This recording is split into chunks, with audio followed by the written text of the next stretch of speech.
e deri tanishme dhe rezultatet përfundimtare pak a shumë pa votën e diasporës për votën e subjekteve politike, rezulton se Partia Demokratike apo Sali Berisha i ka të njëjtat votat të tij. Pra, mbështetësit e tij i ka, por nga ana tjetër rezulton që nëse do të shohim votat preferenciale deri tani të kandidatëve, rezulton se 3 apo 4 persona kanë punuar, sepse duket në vot dhe përjashtuar të tjerët që rezultojnë për mendimin ton jo dhe aq efektiv. Të paktën e tregon vota. Nga ana tjetër, Ilir Meta, të cilit ju i keni dhënë 4 vende të sigurta, nuk arrin dot të sigurojë deri në këtë moment as 1800 vota. Sigurisht. A mendoni ju që lista e hartuar nga ju dhe mbështetësit tuaj, zyrtar të tjerë në Partinë Demokratike, ishte ajo që solli një pjesë të fajit për këto rezultate?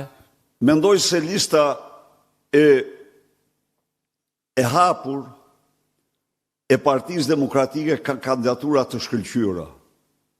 Edhe e them këtë me bindjen më të madhe. Ka vajza dhe djem, burra dhe gra me një CV ndër më të admirueshmet.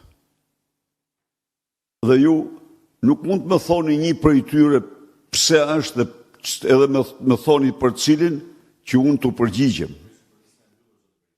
Një minutë, të lutem. Tani, ai po flet për listën e hapur, se po flasë për votën preferenciale. Spari. Jo, lista e hapur është e votë preferenciale, apo jo? Lista e mbyllur nuk duket se të këtë punuar për dhënë rezultate të ke hapura. Ju ishit e lista e hapur, me sa kuptova unë.